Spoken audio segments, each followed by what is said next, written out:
Halo pendengar dimanapun Anda berada, sebuah program mini drama sekitar perbincangan tentang melayani akan hadir bagi Anda.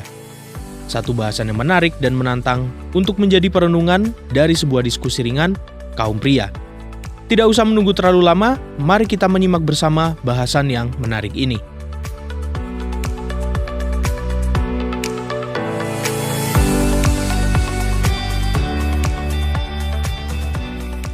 Mari, silakan ambil. Ini agar-agar yang disiapkan oleh istriku. Oh, agar-agar dibuat agar dimakan biar segar. Ini, Mas Putra, silakan. Oh, Pak Bambang melayani kami. Pak Joko juga melayani saya. Kata-kata Pak Joko itu tadi indah sekali loh. Yang mana tuh, Dek? Itu, agar-agar dibuat agar dimakan biar segar. Oke. Topik obrolan kita saat ini kan melayani. Jadi yang lebih utama di sini adalah melayani ya, bukan agar-agar yang dilayankan. Ya, betul. Berarti melayani bukan hanya topik untuk dibicarakan dan dipahami, tetapi juga dipraktekkan ya. Ya, betul, Putra. Sebab kalau hanya dibicarakan, kan hanya membuat kita jadi berpengetahuan. Kalau dibicarakan dan sekaligus dipraktekkan, nah itu namanya baru berhikmat atau bijaksana. Oh, di situ ya bedanya, berpengetahuan dengan berhikmat. Orang berpengetahuan itu tahu banyak hal, tetapi belum tentu bisa menerapkan atau melakukan pengetahuannya. Sedangkan orang yang berhikmat itu tahu sesuatu hal dan sekaligus bisa melakukannya dengan baik. Ya, Dek. Jadi, lebih baik menjadi orang berhikmat daripada sekedar berpengetahuan. Oke. Kembali ke topik melayani tadi. Yang melayani ini bukan hanya aku loh, Dek, tapi juga istriku. Sebab yang menyiapkan agar-agar ini tadi adalah istriku. Salam terima kasih kami kepada Mbak Susi ya, Mas, atas pelayanan agar-agarnya ini. Oke. Kata melayani itu, ketika kulihat di Kamus Besar Bahasa Indonesia, artinya membantu menyiapkan atau mengurus apa-apa yang diperlukan oleh seseorang. Dia melakukannya untuk kita. Pak Bambang meneruskan pelayanan itu pada kami. Dik Joko juga sudah meneruskannya kepada Putra. Berarti tinggal saya yang belum praktek melayani. Mas Putra malah sudah lebih duluan melayani dengan membawa oleh-oleh makanan dari Surabaya pada waktu datang ke sini itu loh.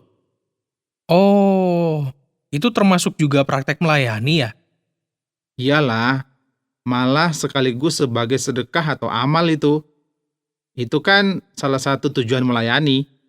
Ya, tujuan yang lain dari melayani adalah demi kebahagiaan yang dilayani. Supaya yang dilayani merasa bahagia dan senang. Ya, mestinya begitu. Tujuan yang lain lagi dari melayani adalah mengupayakan kebaikan dan kesejahteraan orang yang dilayani.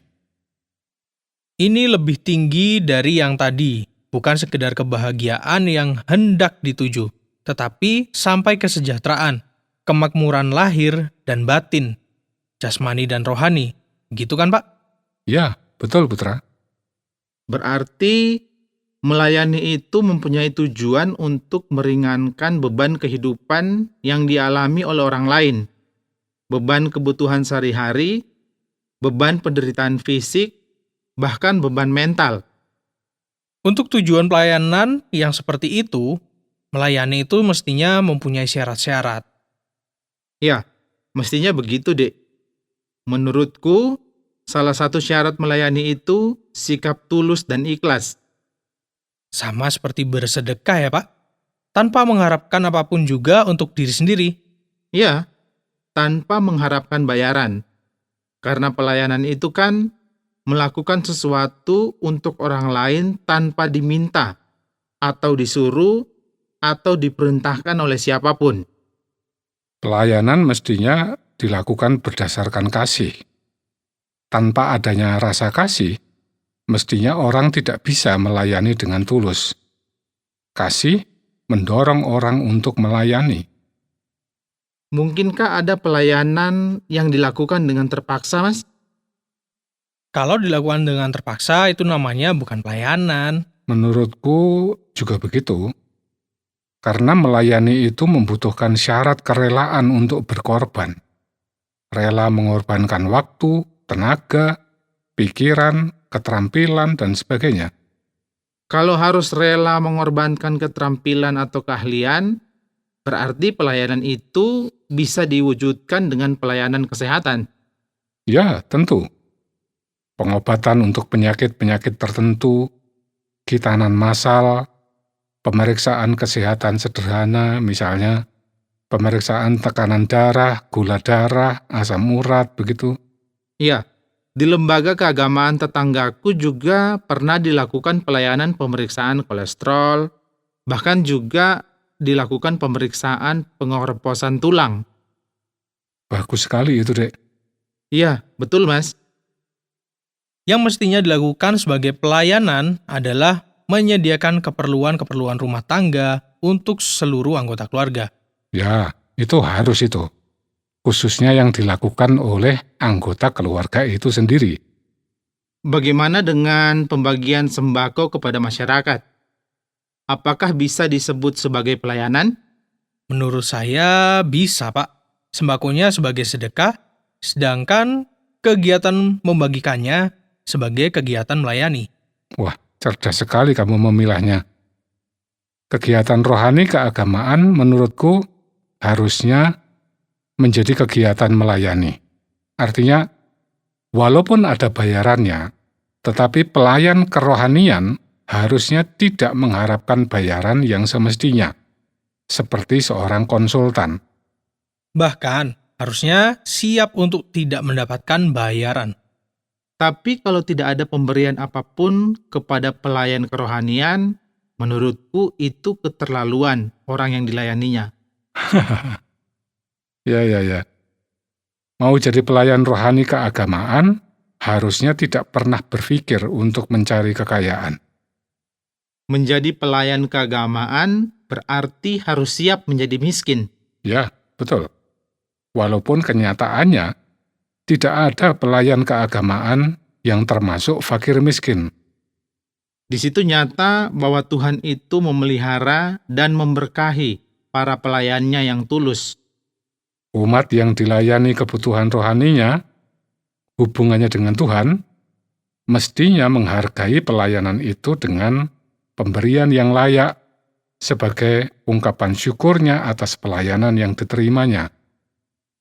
Umat yang beribadah mestinya menyerahkan amal atau persembahan yang kemudian dikelola, yang sebagiannya diperuntukkan untuk memberi penghargaan kepada pelayan ibadah. Selain umat yang beribadah, orang-orang yang seharusnya menjadi sasaran pelayanan adalah warga masyarakat yang sakit. Ya, warga masyarakat yang miskin dan yang lemah. Keluarga sendiri apalagi harus menjadi sasaran pertama pelayanan setiap orang.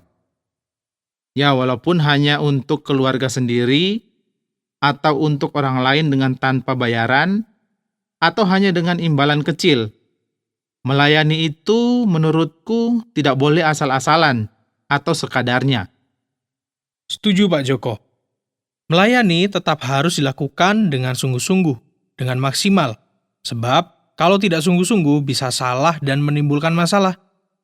Dan kalau salah atau menimbulkan masalah, orang yang melayani tidak patut beralasan dengan mengatakan, "Alah, kan cuman melayani saja." Atau beralasan hanya untuk keluarga sendiri, atau hanya untuk orang lemah saja kok.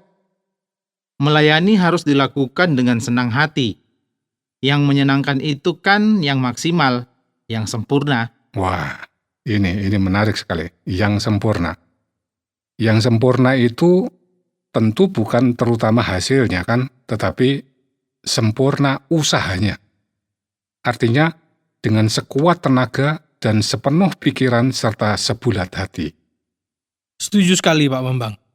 Bahkan, kesempurnaan yang dilakukan oleh Tuhan pun tidak dilihat dari hasilnya, melainkan usaha dengan segala kuasanya. Bimbingan Tuhan itu kan pasti sempurna, tetapi manusia yang dibimbingnya ternyata masih sering tidak berperilaku seperti bimbingan Tuhan. Berarti Tuhan juga melayani umatnya. Ya, Tuhan menyediakan semua hal kebutuhan manusia dan melakukan semua hal untuk manusia dengan tulus dan suci. Dan pelayanannya pastilah dengan usaha dan kuasa yang sempurna. Dan umat yang dilayaninya ternyata kebanyakan tidak merespon atau menanggapinya dengan baik. Betul sekali, Dik Joko. Sekalipun begitu, Tuhan tidak pernah berhenti melayani manusia ciptaannya. Luar biasa Tuhan itu. Ya, mesti saja. Berarti kita juga tidak boleh berhenti melayani jika pelayanan kita kepada orang lain tidak mendapat tanggapan yang baik. Apapun yang terjadi, kita tetap harus terus melayani dengan sukarela, tidak terpaksa, dan dengan kesungguhan. Sepakat, Dek. Pak Joko, Iya, Dek. Gimana? rasanya sekarang sudah waktunya deh bagi kita untuk melayani keluarga kita di rumah. Setuju, Dek. Saatnya mempraktekkan pelayanan yang nyata bagi keluarga kita. Katanya tadi, melayani itu tidak cukup dibicarakan dan dipahami saja, tapi harus dipraktekkan juga. Kita pamit pulang ya Pak. Iya, Dek. Pak Bambang, Ya, Nak. kami mohon pamit. Mohon maaf sudah menyita waktunya Bapak nih dengan keluarga. Tidak perlu minta maaf. Itu menjadi kesempatan baik bagiku untuk mempraktekkan pelayanan dan sedekah sedikit. Ya, Mas Bambang, aku pamit juga ini. Dik Joko kok juga ikut pamit? Iyalah, kami berdua tadi datangnya kan bareng. Masa pulangnya nggak bareng? Ya sudah, Terima kasih banyak atas pelayanannya Bapak. sama-sama. Selamat melayani keluarga masing-masing dan orang lain juga ya. Ya, sampai ketemu lagi di pelayanan selanjutnya ya.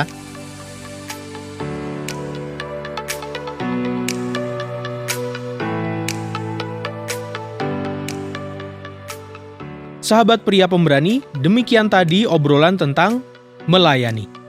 Semoga obrolan yang singkat tadi bermanfaat dan menjadi wawasan untuk diperhatikan supaya menjadi suami yang setia. Pria pemberani, terus maju dan berjuang.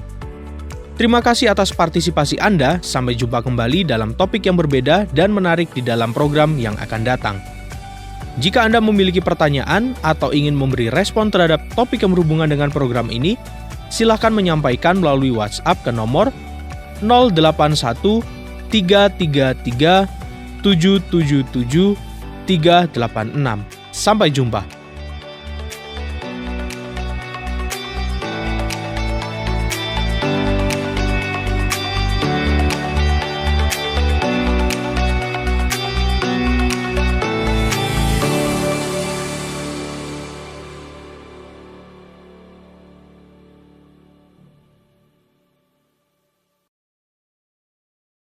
Terima kasih Anda sudah mengikuti program kami. Jika Anda diberkati, jangan lupa like, komen, dan share supaya Anda tidak ketinggalan setiap program terbaru kami.